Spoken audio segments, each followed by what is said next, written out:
Assalamualaikum warahmatullahi wabarakatuh. Di sini saya akan mempresentasikan hasil jawaban UTS kemarin.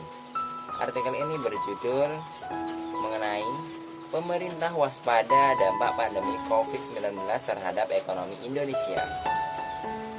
Terdapat berita kasus yang diliput dari Jakarta 19 April 2020 mengatakan bahwa peningkatan negara yang terdampak COVID-19 di seluruh dunia seperti Amerika, Spanyol, dan Italia membuat situasi ekonomi dunia semakin memburuk. Beberapa lembaga bahkan memprediksikan perlemahan ekonomi dunia, antara lain International Monetary Fund yang memproyeksikan ekonomi global tumbuh minus di angka 3%. Menteri Keuangan menjelaskan pendapatan negara Indonesia pada bulan Maret 2020 tumbuh positif.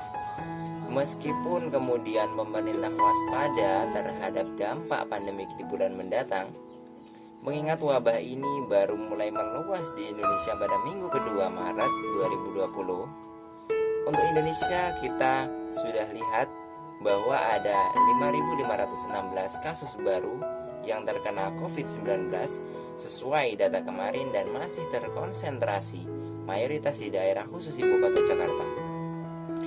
Ini yang menyebabkan bahwa DKI Jakarta, Jawa Barat, dan Jawa Timur serta Banten adalah tempat terbesar dari penularan positif dari kasus COVID-19.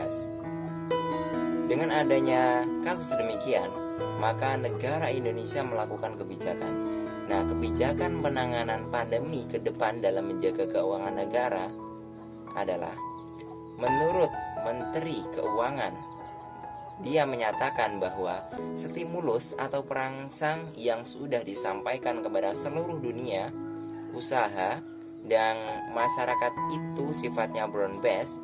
Jadi APBN mengcover kebutuhan kesehatan, bidang sosial, dan bidang ekonomi yang semuanya mengalami dampak seperti domino efek. Kesehatan memukul sosial, sosial memukul ekonomi, dan nanti ekonomi juga pasti akan mempengaruhi dari sektor keuangan, terutama dari lembaga-lembaga keuangan bank dan bukan bank. Nah, dari kasus inilah Indonesia melakukan kebijakan yang cocok diterapkan dalam kasus ini adalah kebijakan fiskal.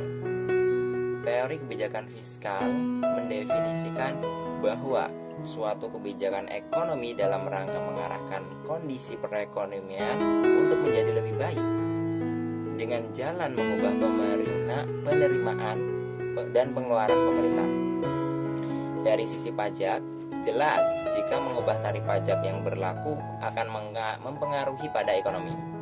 Jika pajak diturunkan, maka kemampuan daya beli masyarakat akan meningkat dan industri akan dapat meningkatkan jumlah output.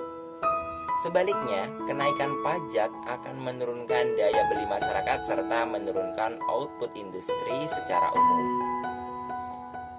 Perbandingan teori dengan berita kasus. Jadi, teori kebijakan fiskal dengan kasus yang ada saat ini, kasus di atas tadi menjelaskan tentang bagaimana keadaan keuangan negara pada masa saat ini, di mana dengan diberlakukannya PSBB atau jarak sosial kerja, maka akan mempersulit seseorang untuk bekerja dan menghasilkan uang.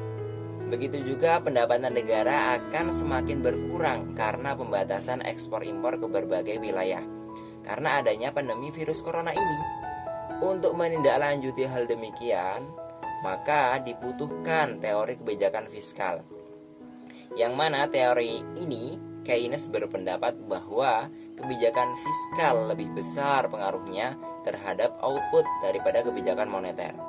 Hal ini didasarkan atas pendapatannya bahwa pertama elastisitas permintaan uang terhadap tingkat bunga kecil sekali, yakni kurva IS tegak. Maka dari itu, menurut saya teori tersebut sangatlah bagus dan pendapat dari Keynes dapat kita pahami.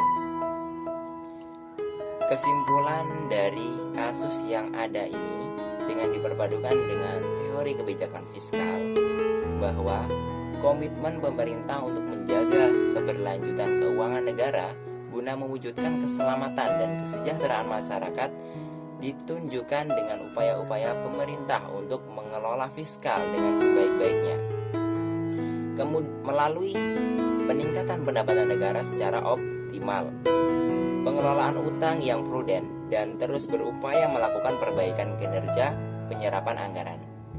Hal ini diarahkan agar pelaksanaan APBN dapat memberikan manfaat yang optimal dan berkeadilan bagi seluruh lapisan masyarakat. Dengan adanya kasus demikian ini, saya sangat setuju jika memang pemerintah menerapkan sistem PSBB dengan tidak melupakan warga negaranya untuk diberikan bantuan kepada para warga tersebut guna untuk mencukupi kebutuhan hidupnya dan selalu memperhatikan nasib dan keadaan warga negaranya.